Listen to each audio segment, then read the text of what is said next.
SSC 25 batch তোমাদের college আবেদনের নীতিমালা কিন্তু শিক্ষা বোর্ড থেকে অলরেডি দিয়ে দিয়েছে। এখানে আমার পিছেই দেখতে পাচ্ছ একাদশ শ্রেণীর ভর্তির নীতিমালা। এই পিডিএফটিতে আমাদের শিক্ষা বোর্ড থেকে তোমাদের জন্য কি কি নোটিশ এসেছে এটাই এক্সপ্লেইন করবো এই পুরো ভিডিও জুড়ে, এবং ভিডিওতে তুমি জেনেও যাবে যে কোন কোন জিনিসগুলো তোমাকে অ্যাভয়েড করতে হবে অথবা কোন ভুলগুলো তুমি করলে তোমার কলেজের চয়েস বা চান্স পাবে না, সেই বিষয়গুলো এই ভিডিওতে জেনে যাবে। সো আসো চলো ভিডিওটা শুরু করে দিই। প্রথমেই আসি এই ডকুমেন্টটার সবচেয়ে শুরুর পার্টটাতে। এখানে তোমাকে প্রথম 1.0 সেকশনটাতে মানে এই সেকশনটাতে বলে দেওয়া আছে যে এই পিডিএফটিতে কি কি সংজ্ঞা আছে। এই সংজ্ঞাগুলো বেশিরভাগ সময় এই পিডিএফ এ ব্যবহৃত হবে, তাই তোমাকে জেনে রাখতে হবে যে এই সংজ্ঞাগুলোর মানে কি কি। প্রথমে আসি যে বোর্ডের মানে এখানে বোঝানো হচ্ছে সরকার কর্তৃক আইন দ্বারা স্বীকৃত কোন মাধ্যমিক ও উচ্চ মাধ্যমিক শিক্ষা বোর্ড, বাংলাদেশ মাদ্রাসা শিক্ষা বোর্ডে যারা যারা আছো ও বাংলাদেশ কারিগরি শিক্ষা বোর্ড যারা যারা আছো ওদেরকে বোঝানো হচ্ছে। এরকম ভাবে আমরা দেখবো যে এখানে আমাদের অনেকগুলো টার্মস আছে, যেমন কলেজ ও সমমানের শিক্ষা প্রতিষ্ঠান মানে তোমার নিজস্ব কলেজ যেখান থেকে তুমি এসএসসি অথবা এইচএসসি দিয়েছো ওটার কথা বলা হচ্ছে। তারপরে তোমার বিভাগ, যেমন অনেকে সায়েন্সে আছো, কমার্সে আছো, আর্টসে আছো, ওদের বিভাগের ব্যাপারে এখানে বলা হচ্ছে। এর পরবর্তীতে আছে নির্ধারিত ফর্ম, তারপরে শিক্ষার্থী প্রার্থী। নির্ধারিত ফর্ম হচ্ছে ভর্তির জন্য তুমি অনলাইনে যেই ফর্মটা ব্যবহার করছো, অনলাইনে যেহেতু আমাদের ভর্তিটা করতে হবে ওই ফর্মটার ব্যাপারে এই টার্মটা ব্যবহার করা হচ্ছে। এরপর হচ্ছে শিক্ষার্থী অথবা প্রার্থী, এটা হচ্ছে তোমরাই শিক্ষার্থী অথবা প্রার্থী।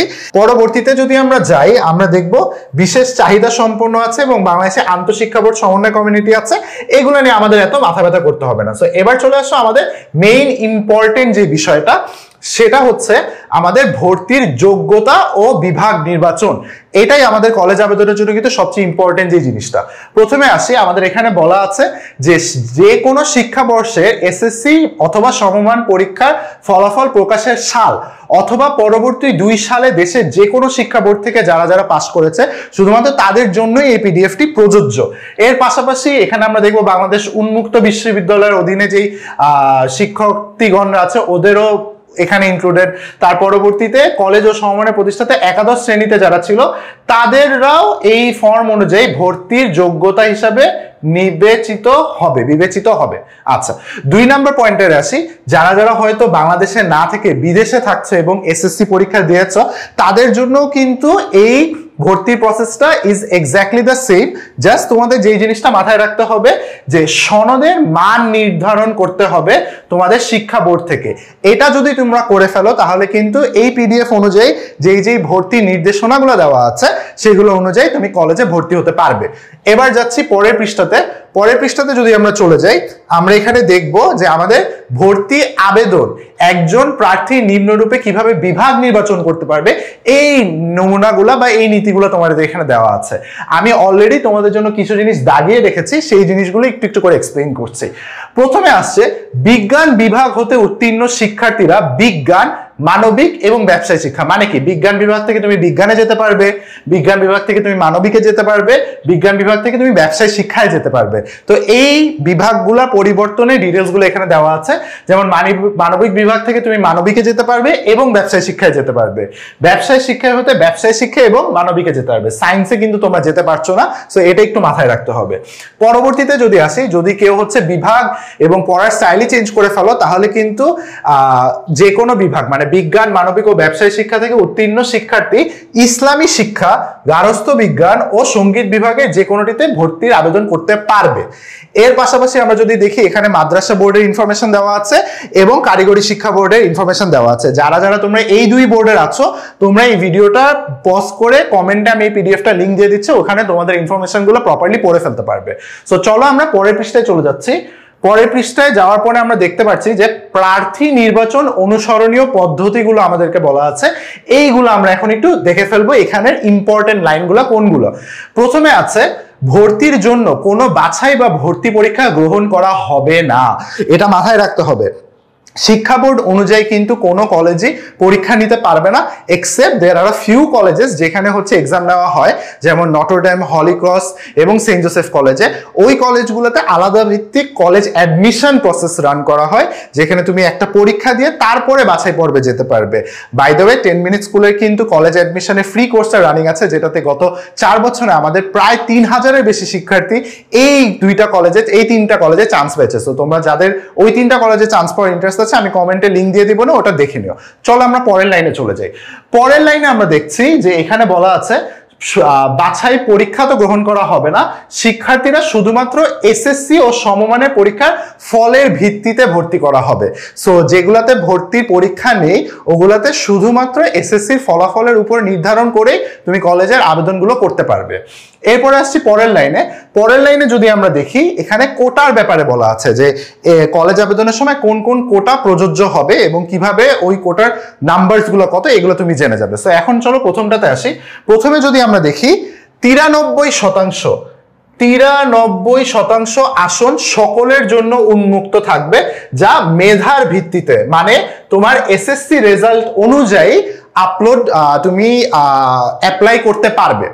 এর পাশাপাশি আমরা যদি দেখি শিক্ষা মন্ত্রণালয়ে কর্মরত কর্মকর্তা অথবা কর্মচারীদের সন্তানদের জন্য 1% এবং অধীনস্থ দপ্তর সংস্থা কর্মরত কর্মকর্তা ও কর্মচারীদের সন্তানদের ক্ষেত্রে 1%, মোট মিলিয়ে 2% আসন বরাদ্দ থাকবে ওদের জন্য।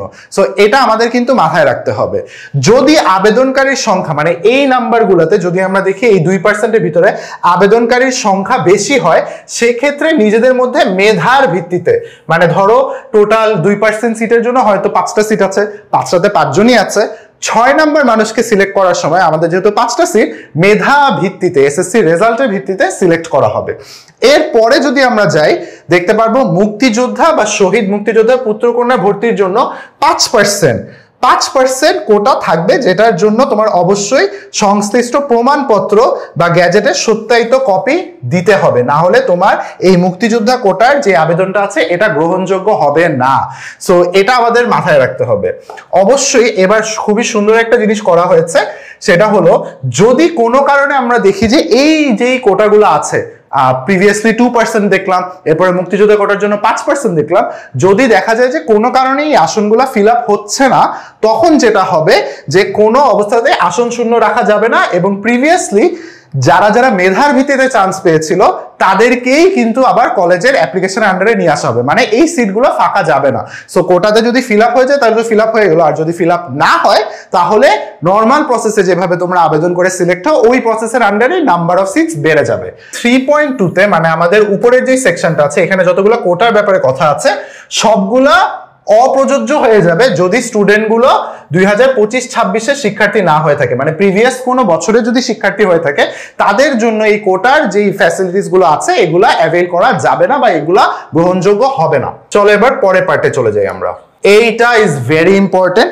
আমরা জানি যে আমাদের হচ্ছে বিজ্ঞান বিভাগের শিক্ষার্থীদের অনেক সময় যেটা হয় যে নাম্বারগুলো খুব কাছাকাছি হয়ে যায়, লেটস সে সবাই ম্যাথে 100 পাইছে, তারপরে হচ্ছে ফিজিক্সে 100 পাইছে, সো এই সময় তো অনেকগুলো ক্ল্যাশ হতে পারে।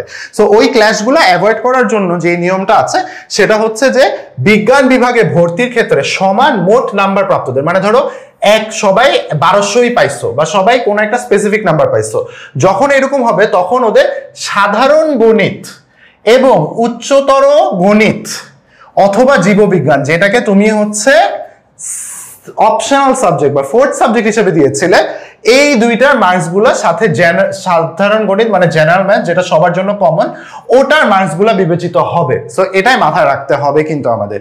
যদি আমরা দেখি যে বিজ্ঞানের সাবজেক্টগুলোতেও মার্কস মিলে গেছে তাহলে যেটা করা হবে সেটা হচ্ছে ইংরেজি, পদার্থবিজ্ঞান ও রসায়নের প্রাপ্ত নাম্বার বিবেচনা অনুযায়ী তার পরবর্তীতে মেধাক্রমের অনুযায়ী আসন সংখ্যা ফিল আপ হবে। লাস্টলি আমরা যদি আরেকবার দেখি মানবিক ও ব্যবসায় শিক্ষা বিভাগের ক্ষেত্রে সমান অথবা মোট নাম্বার যদি বিবেচিত হয় তাহলে ওদেরগুলা ইন্টারচেঞ্জ করা হবে ইংরেজি, গণিত এবং বাংলা বিষয় মার্কস দেখে। এই সিস্টেমটা শুধুমাত্র প্রযোজ্য হবে যদি মোট নাম্বার একই হয় দুইটা স্টুডেন্টের মধ্যে। সো এটা একটু মাথায় রাখতে হবে। এর পরের ইম্পর্টেন্ট পার্টটাতে আমরা চলে যাচ্ছি। এর পরের ইম্পর্টেন্ট পার্টটা এখানে আমরা যদি খেয়াল করি, এখানে লেখা আছে এই নীতিমালায় যাই কিছুই থাকুক না কেন, মানে যেটাই থাকুক এই পুরো ডকুমেন্টটাতে, স্কুল এন্ড কলেজ সমমান প্রতিষ্ঠানের ক্ষেত্রে নিজস্ব প্রতিষ্ঠান হতে উত্তীর্ণ শিক্ষার্থীগণ প্রতিষ্ঠান নির্ধারিত যোগ্যতা সাপেক্ষে স্ব বিভাগে অগ্রাধিকার ভিত্তিতে ভর্তির সুযোগ পাবে। এটার মানে কি? এটার মানে হচ্ছে ধরো তুমি একটা স্কুলে আছো, ওই স্কুলে তুমি সারা জীবন পড়ালেখা করেছো, এরপরে এখন ওই স্কুলটার কলেজে তুমি উত্তীর্ণ হবে। এইটাই বলা আছে এখানে, যারা এই যে নিজের স্কুল থেকে সেম নিজের কলেজেই যেতে চায় তাদেরকে আসন সংখ্যা ফিল আপের জন্য অগ্রাধিকার দেওয়া হবে। অবশ্যই এটা মেধার ভিত্তিতে, মানে ফর এক্সাম্পল ধরো তোমার কোন একটা স্কুল ছিল, ওই স্কুলে তোমার জিপিএ রিকোয়ারমেন্ট হচ্ছে 4.7, এরপরে তুমি এসএসসি তে 4.7 বা তার অধিক পেয়েছো, শুধুমাত্র তখনই তোমার আবেদনটা অগ্রাধিকার পাবে। যদি তুমি 4.7 এর নিচে 4.5 পেয়ে থাকো তাহলে কিন্তু তোমার এটা অগ্রাধিকার পাবে না। সো অবশ্যই মনে রাখতে হবে, যেই স্কুলের নিজস্ব কলেজ আছে তাদের স্টুডেন্টরা যদি অ্যাপ্লাই করে তাদের কলেজে, তাহলে ওটা অবশ্যই অগ্রাধিকার পাবে। কিন্তু একটা জিনিস যেটা মাথায় রাখতে হবে, এই সকল মানে যারা যারা এই যে স্কুল থেকে হচ্ছে কলেজে যাচ্ছে তাদের প্রতিষ্ঠানের আবেদনটাও কিন্তু অনলাইনেই হবে। সো এমন না যে তুমি বসে থাকবা, তোমার স্কুলের রেজাল্ট দিছে, স্কুলে যে বলবা যে আমাকে কলেজে ঢুকায় দেন, এটা আসলে হবে না। যেটা করতে হবে, তোমাকে অনলাইন পদ্ধতিতে সবাই যেভাবে করছে ওইভাবে তোমার নিজের কলেজের জন্য অ্যাপ্লাই করতে হবে। এবার চলে যাচ্ছি পরের পয়েন্টারটাতে। পরের পয়েন্টারটাতে মজার একটা জিনিস, যে কোনো কলেজ যদি চায় তাদের ন্যূনতম যোগ্যতাটা তারা নিজেরাই নির্ধারণ করতে পারে। মানে ফর এক্সাম্পল ধরো রাজগুত্তরা মডেল কলেজ যেটা নির্ধারণ করবে তার জন্য এই ন্যূনতম জিপিএ পয়েন্টটা লাগবে সেটা সেই বলবে, এবং আদমজি ক্যান্টনমেন্ট কলেজ যদি বলে যে আমার এই জিপিএটা লাগবে, ওটাও তারা নিজেরাই সেট করতে পারবে।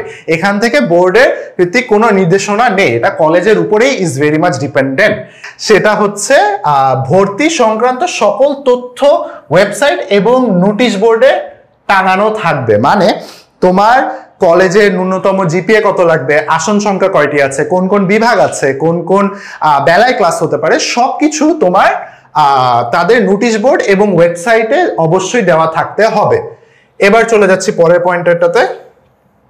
পরের পয়েন্টারটা যদি আমরা দেখি তাহলে লেখা আছে এখানে, সকল কলেজ বা উচ্চ মাধ্যমিক সমমানের শিক্ষা বোর্ড কর্তৃক ভর্তির জন্য নির্ধারিত আসন মোতাবেক প্রজ্ঞাপনের মাধ্যমে নির্ধারিত তালিকা সময় অনুযায়ী শিক্ষার্থীকে ভর্তি করানো হবে। মানে বোর্ড যে সময়টা দিয়েছে আমাদেরকে এই নোটিশের মধ্যে, যেই সময়ের মধ্যে শিক্ষার্থীকে ভর্তি করানো লাগবে, ওই সময়টাই কলেজগুলো পাবে ভর্তি করানোর জন্য। এর বাহিরে নিজ ইচ্ছামাফিক ভর্তি কার্যক্রম কোনো কলেজ করতে পারবে না। সো এটা মাথায় রাখতে হবে যে বোর্ড থেকে যে নিয়মাবলীগুলো দিয়েছে কলেজগুলো কিন্তু এই নিয়মাবলী এবং এই টাইমলাইনটা, মানে ওরা কবে কলেজ আবেদন শুরু হবে, কবে কলেজ আবেদন সেকেন্ড ফেজে যাবে, থার্ড ফেজে যাবে অথবা শেষ হবে, ওই সবকিছুই অবশ্যই বোর্ড যেটা বলেছে ওটাই হতে হবে, এর বাহিরে ইচ্ছামাফিক করা যাবে না। এর পাশাপাশি যদি আমরা দেখি, এসএসসি ফল প্রকাশের পরবর্তী 45 কার্যদিবস মানে ওয়ার্কিং ডে, কার্যদিবসের মধ্যে ভর্তির যাবতীয় কার্যক্রম সম্পন্ন করার জন্য প্রত্যেক বোর্ড প্রজ্ঞাপন জারি করে ভর্তির আবেদন, ফল প্রকাশ, ভর্তি ও ক্লাস শুরু সংক্রান্ত স্কেডিউল ঘোষণা করবে। এর মানে হচ্ছে এসএসসি রেজাল্টের 45 দিনের মধ্যে প্রতিটা কলেজ তাদের কলেজ আবেদন করার জন্য যেসব রিকোয়ারমেন্টস আছে এবং যে রেজাল্ট আছে, এটা অবশ্যই এসএসসি রেজাল্ট দেওয়ার পরে 45 কার্যদিবস মানে শুক্র আর শনিবার ছাড়া যেই কার্যদিবসগুলো আছে 45 দিনের মধ্যে এই পুরোপুরি প্রসেসটা শেষ করতে হবে। এখন যদি আমরা দেখি, শিক্ষা বোর্ড কর্তৃক অনুমোদিত সকল শিক্ষা প্রতিষ্ঠানে একাদশ শ্রেণীর ভর্তির জন্য অনলাইনের মাধ্যমে আবেদন করতে হবে। এটা কিন্তু তোমাদের মাথায় রাখতে হবে, তোমরা কলেজে যে কোনো ধরনের অ্যাপ্লিকেশন করতে পারবে না, সবকিছুই করতে হবে তোমার অনলাইনে, ওদের যে ওয়েবসাইটটি আছে ওই ওয়েবসাইটটি ফলো করে। এর পরের সেকশনে তাহলে আমরা চলে যাই। এরপরে আমরা দেখব যে ভর্তি সংক্রান্ত যতগুলো ভর্তির ফি আছে, হোক সেটা অ্যাপ্লিকেশনের ফি অথবা কলেজের ফি, সেই ফি গুলো অবশ্যই প্রজ্ঞাপন আকারে প্রকাশ করা হবে। সো এটাও একটু আমরা মাথায় রাখবো। এবার আসি পরের পার্টটাতে, যেটা আমাদের ইম্পর্টেন্ট, সেটা হলো আমাদের এইখানের লাইনটা, যাবতীয় যত আসন সংখ্যা আছে, সিট রিকোয়ারমেন্টস আছে, এগুলো আছে, এগুলো নোটিশ বোর্ডে দিতে হবে। এটা তো আমি আগেই বলেছিলাম, এটা এখানে লেখা আছে। তারপরে যদি আমরা দেখি, বোর্ডের নির্ধারিত আসন সংখ্যার অতিরিক্ত কিংবা অন্য কোনো বিষয়ে যদি তারা পাঠদান করতে চায়, এটা অবশ্যই শিক্ষা বোর্ড থেকে আগে পারমিশন নিতে হবে, এছাড়া নিজেরাই ইচ্ছামাফিক কলেজ কিছু করতে পারবে না। এরপরে যদি দেখি, অনলাইনে বোর্ড থেকে প্রাপ্ত ভর্তিযোগ্য প্রার্থীদের মেধাক্রম তালিকা তাদের ওয়েবসাইটে এবং নোটিশ বোর্ডে প্রকাশ করতে হবে। মানে আবেদন করার পরে যারা তোমরা সিলেক্ট হয়েছে অথবা যারা যারা নির্বাচিত হয়েছে কলেজের জন্য, শুধুমাত্র তাদের যেই তালিকাটা আছে এই তালিকাটা প্রত্যেকটা কলেজ নিজের ওয়েবসাইটে এবং নোটিশ বোর্ডে এটা অবশ্যই টাঙানো রাখতে হবে। সো এটা মাথায় রাখতে হবে। এর পাশাপাশি যদি আমরা দেখি, এটা আমাদের জন্য কয়েকটা এখানে গুরুত্বপূর্ণ আরো কিছু ইনফরমেশন। ভর্তির সময় প্রার্থীকে মূল একাডেমিক ট্রান্সক্রিপ্ট অথবা নাম্বারপত্র দাখিল করতে হবে। সো অবশ্যই তোমাদের এই জিনিসটা রেডি করেই কলেজের আবেদনের জন্য যেতে হবে। পরে যদি আমরা দেখি, সরকারি কলেজ সমূহ সরকারি পরিপত্র অনুযায়ী প্রয়োজনীয় ফি সংগ্রহ করবে এবং বিশেষ চাহিদা সম্পন্ন যদি কোনো শিক্ষার্থী এই ভিডিওটা দেখতে থাকো, তোমাদের জন্য কিন্তু এখান থেকে বলাই আছে যে শিক্ষা প্রতিষ্ঠান সমূহ ফি যতদূর সম্ভব মওকুফ করা যায় সেটার ব্যবস্থাটা গ্রহণ করবে। সো যারা যারা হচ্ছে এই ধরনের স্টুডেন্টরা আছো তারা কিন্তু অবশ্যই তোমাদের রেলেভেন্ট যে স্টেক হোল্ডার গুলো আছে ওদের সাথে কথা বলবে এবং কথা বলে তোমাদের এই সার্ভিসেস গুলো নিয়ে নিবে। এবার আসছি, যদি ভর্তি প্রক্রিয়া তুমি চালাও কোনো একটা বেসরকারি কলেজে, তখন ভর্তি ফি সহ মাসিক বেতন এবং অন্যান্য জিনিস অবশ্যই কলেজের ওয়েবসাইটে থাকতে হবে। এটা লেখা আছে, নোটিশ বোর্ড এবং কলেজের ওয়েবসাইটে প্রদর্শন করতে হবে, এটা বলা আছে। তারপরে যদি আমরা দেখি, কোন শিক্ষার্থীর নিকট হতে বোর্ড অনুমোদিত ফি এর অতিরিক্ত কোনো অর্থ গ্রহণ করা যাবে না এবং অনুমোদিত সকল ফি যথাযথ রসিদ প্রদানের মাধ্যমে গ্রহণ করতে হবে। মাথায় রেখো গাইস, কলেজ আবেদনের সময় অনেক মানুষই যেটা করবে, তোমার কাছ থেকে টাকা নিতে চেষ্টা করবে যে এই টাকা দেন ওই টাকা দেন, তাহলে আপনাকে এই কলেজে ভর্তি করে দেবো ওই কলেজে ভর্তি করে দেবো।